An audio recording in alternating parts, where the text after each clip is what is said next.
to Charleston Cycles low country crit race number 3. Race number 2 was delayed for rain, so we'll be making that one up later. Just want to talk about our race strategy. As you know, last time my biggest criticism of myself was that the strategy that I chose was way too conservative, and basically spent the whole time worrying about not burning any matches. So this time I decided right out of the gate I was going to be aggressive, and I was going to make moves happen if they didn't happen, and I'll show you how that went. The race started off similar to last time, maybe a little slower. You can see we're running a pace about 18 to 19 miles an hour on the first lap, and coming back to the start-finish line, I kind of put out this effort to speed it up a little bit. In my mind, I'm thinking that, I think a faster race plays in my advantage, so just trying to pick up the pace a little bit, and I get a gap starts to form. One thing, last time I really struggled with being in the back, if you remember, and having kind of the yo-yo effect of stopping and going. That was not an issue this time, mostly because I stayed in the front, and I got to dictate the pace. So you can kind of see there's a pretty big gap between me and the rest of the group. The other thing that went really well this time was the corners. So I did a lot of practice before the race, just trying to take the corners without having to use my brakes, and really taking an inside line. I felt like a lot of times in the last race that I lost positions just because I was taking the turns too wide. So really focusing on just getting in there and getting the turns really tight. So I felt like I did pretty good on that this time around. So right here, that's Saeed on my back wheel. He's caught back up with me. The group's right behind him. I'm really just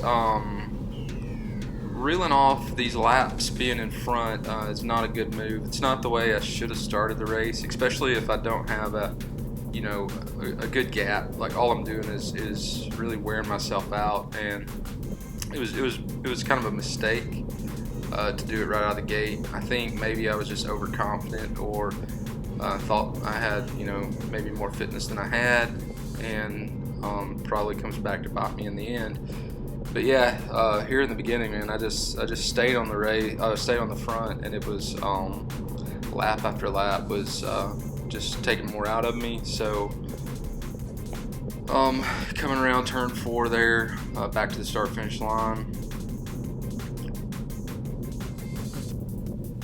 One thing about being in front was, I thought it was good that I was up here.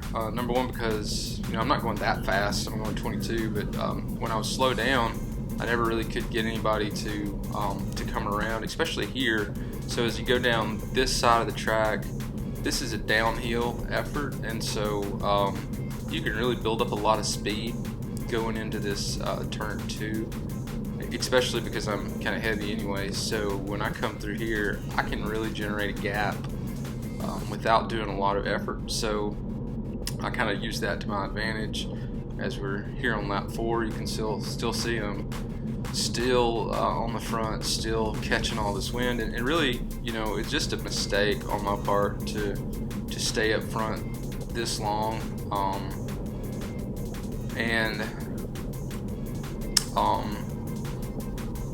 if you compare this strategy to what I had last time, where my strategy last time was to stay in the back and not do any work at all, and then I felt like, that didn't work out for me. So this time I was trying to be more aggressive, but I think in my mind what was being more aggressive translated to, just sticking on the front with these, medium gaps behind myself, which really wasn't effective in doing anything but wearing me down, so that I didn't have anything left at the end of the race. So here we are, lap 5, still on the front, and really not feeling that bad at this point. They're still, finally move over here and slow down just as Saeed comes around there and makes a run to get in the front. And I think I had a buddy on the sideline yell at me who said, "Hey, get off the front, what are you doing?"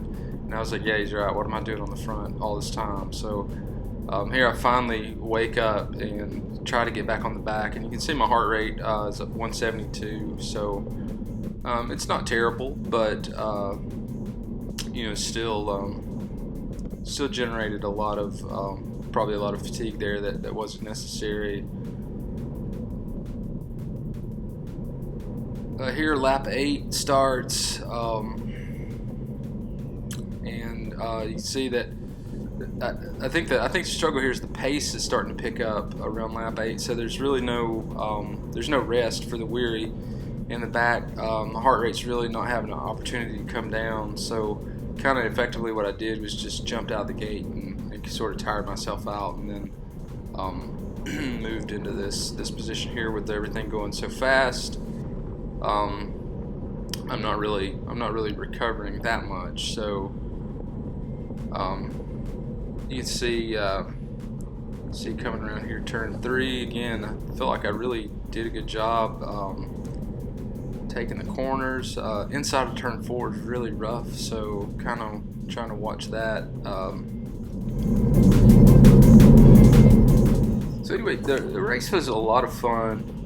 The field was a little smaller this week. I think we had eight guys racing. And many of the same ones that we had for week 1. It's only my second time to do a crit race, and obviously just learning a ton, being out there and doing it. The main thing is I mean, it was a lot of fun. Even super challenging, and the guys are really fast. I feel like the group of guys that are out there, even though it's Cat 5, everybody seems to know what they're doing, and didn't really feel like anybody was doing anything dangerous or risky. So that was a good thing, and it's really a good environment to learn in. And I would prefer having a smaller field to kind of learn with, rather than being out with 25 or 30 bikes and try to figure out how to race crit and being with a bunch of people who don't know what they're doing. So that seems like a recipe for disaster. What you can see here is back on Fabian's wheel, and he's so I'm running third wheel now with going into turn 2. Again, pace is 25 miles per hour. Pretty standard pace for, it seems like, for the group. That was kind of probably the race average, I would say. I think that's Jason is on the front, who rides for Low Country Racing. He ends up taking second place, and he was the guy in round 1 who took off from the beginning and just had that huge run right off the beginning. So now Fabian back in front. I'm running second wheel, and really, like, what I need to do at this point in the race is I need to not do anything. I need to not do whatever I have to do to not take any wind and just try to get whatever recovery I can get. Even though I'm getting back to the point where I'm toward the front of this rotation, I need to just like find a way to not do anything, and so that would have been the thing to do. Unfortunately, I don't think it's actually what I do, and so Fabian puts in a big effort here. Great run, and you can see the group's pretty tight back there. You got 4 or 5 bikes behind me. He moves over to the left-hand side as we come around to the start-finish line, and I'll just move around into the front, and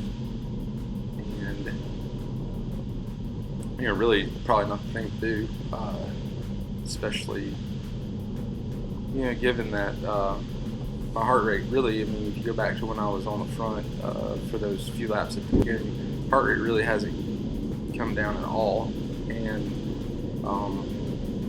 so here we are about lap 10, and I think one of the things I was trying to do as we get down here on the back stretch, I get over here kind of just in the gutter on the left hand side and just sort of slow down, which was a smart thing to do. I felt like, you know, I did a lot of dumb stuff all day long, but really that was the thing to do, is just get over there and like make it really obvious that I'm not going to do anything and I need to recover. So so everybody takes the opportunity to go around me there, and it kind of scatters when we go around turn 4, but then we come around for lap 11, and yeah, I think we end up having about 18 laps in this race. So really, it was really straightforward. There was nothing out of the ordinary that happened. There's no big moves early on that we had to run down, and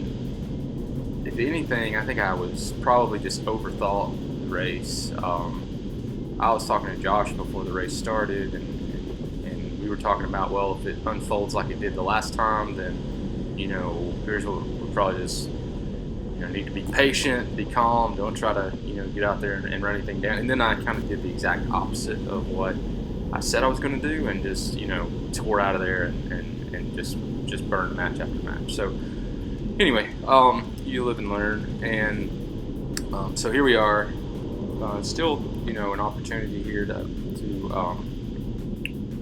get recovered, and that's what I want to do, is to try to put myself in a position where at least at the end of the race I'm in a good position and I have a good sprint. Because I mean, I think I still have enough fitness where I've got a good sprint left in me, or two, and you'll see it's kind of the race unfolds that's basically what I tried to do.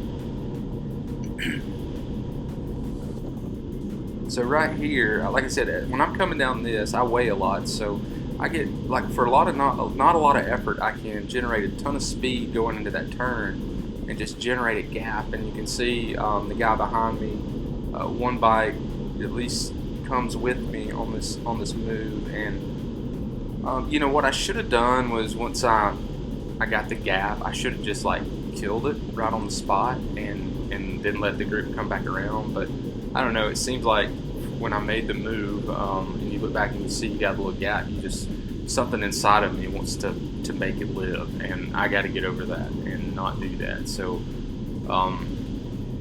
I think I could probably generate that gap every time I come down that hill, because on the opposite side of the track where I go up the hill, if you watch, I have to have these 700-800 watt power spikes to be able to climb the hill. So it's just, you know, part of being a bigger guy when you're doing these kind of efforts, that you're going to get some bonus going down the hill that you're going to pay going up the hill on the other side. So the guy comes back around in front here, and we at least make some effort to make this move work, but, you know, we're a couple, 3 bike lengths behind, and everybody catches up. There's Jason, comes around to the front, and here comes the rest of the group with him. So that was the end of that. But, you know, at the end of the day, I'm thinking, well, if I can make that move, if I can chip away, if I can, you know, make some gaps, then you know, at least for my strategy, that was kind of what I was wanting to do, just to sort of make sure everybody had to cover some stuff. And one piece of advice I got from the last race was, well, if there's no nobody's making moves, then you got to make some moves. So I think I probably overthought that a little bit and tried to force some stuff that wasn't there, but it's okay. Kind of is what it is. All right, so I find myself here, kind of back in the middle of the pack. It's Josh in front of me there, the eventual race winner. I think probably a winning strategy from now on would just be like grab Josh's wheel and hold on for the whole race. So maybe that's what I'd do next time. But and again, you know, when you're trying to decide, are you going to be aggressive or are you going to be conservative in your race strategy? I don't think there's a right answer, because I kind of tried both. I think you gotta be aggressive when it's time to be aggressive, and you gotta be conservative when it's time to be conservative. And you just gotta have the wisdom and the experience to know when to do it. And as I watch the guys who consistently win, it seems that they know when to go, and they know when to not. So it's probably just something that I gotta have some more experience on, and quit making, you know, some of these mistakes that I feel like are preventable. I don't, you know, it'd be one thing if I felt like, well, I'm just slow on the bike and don't have a chance, but I at least feel like I have a chance as long as I'm, you know, my strategy kind of lines up with the circumstances of the day. Yeah, that happens. You know, hey, maybe before the year's over, I'll sneak on the podium, or not. We'll see.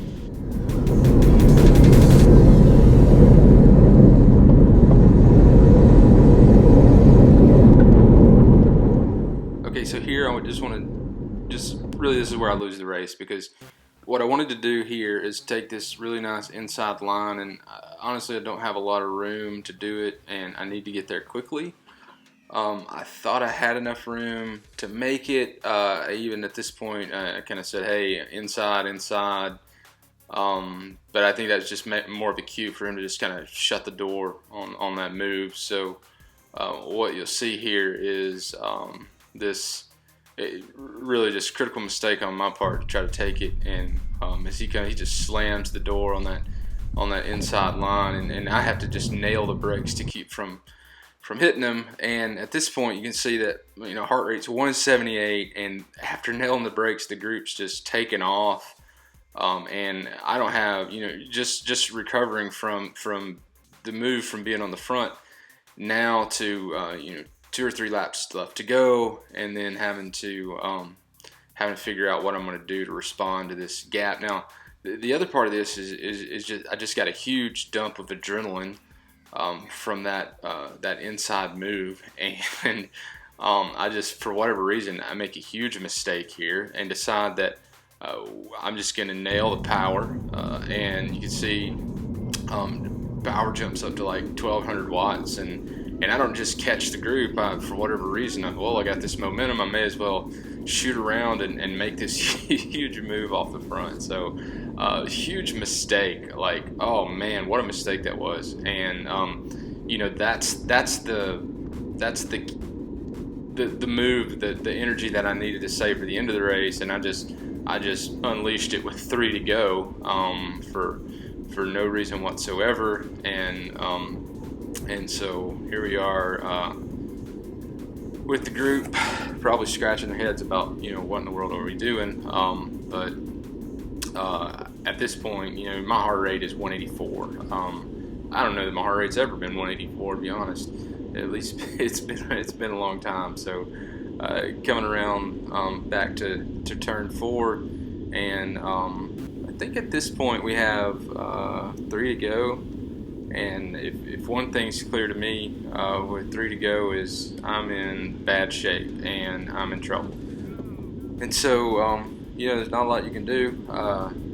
Fortunately, just kind of move to the inside and hope that maybe the move doesn't happen, the pace doesn't pick up until right at the end, and I can try to get some air back in the lungs before that happens.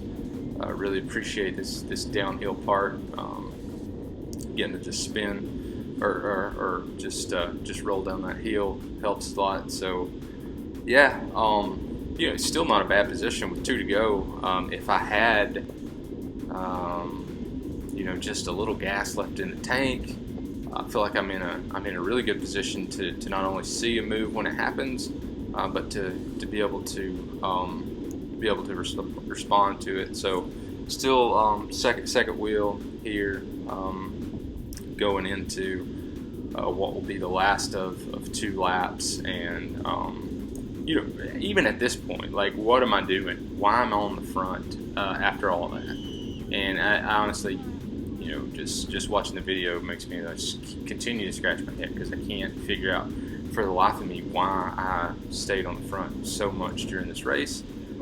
But again, you know, it's just a lesson that I learned, and you know, here I am. I just burned the biggest match that I had, and not only do I not get off the front and try to save something for the end, but I just sit on the front and, you know, continue to putter along. One thing is, and here they come around, and you can see there I'm doing my best to pick up something, but honestly just not a lot not left to do. If I can grab onto Fabian's wheel here, I'm just hoping that you know, there's some way to manage out a somewhat decent finish. And here we are, we'll cross the start finish line, and there's a gap starting to open up. Heart rate's 185, which is not good. Last lap, and I believe at least on the lead lap, I'm in the back now. So coming into, you know, this turn here, I don't take it really well, and I ended up having to tap the brakes a little bit there, and which is the worst time, because you can see what's happening off the front is they're taking off, and I really needed to be on that inside line going into that turn to be able to grab onto that wheel, and there's just a huge gap that opens up. And so yeah, it's so just another lesson learned. You know, like I said, it's not enough to just be aggressive, but you got to be aggressive at the right time, and that's something that I didn't do. So yeah, I just kind of ease around the rest of the last lap here to take. I think I ended up getting the 5th spot. So yeah, congrats to Fabian, Josh, Jason here who take the 1, 2, 3 spots. Great racing by those guys. You know, I really felt like I learned a lot, so so it's good. And you know, we'll have, I think, 3 or 4 of these races left, and I hope to do some more of them. So perhaps, maybe by the end of the year, we will see some of these lessons pay off, and be able to be a little more successful in that. But who knows? We'll see how it goes. You know, the big message, I think, the big takeaway is race smart, and that's what my buddy kept yelling: be smart. You can't just get on the front and burn matches and expect to, you know, still have something left in the tank. So anyway, enjoyed making the video. I hope you guys enjoyed watching it. I'd really like to know what you think about some of the commentary. Maybe comments on the race would be welcome. If you have any tips, if you have any experience in this kind of racing, and you see something I'm doing wrong, I'd love to hear from you.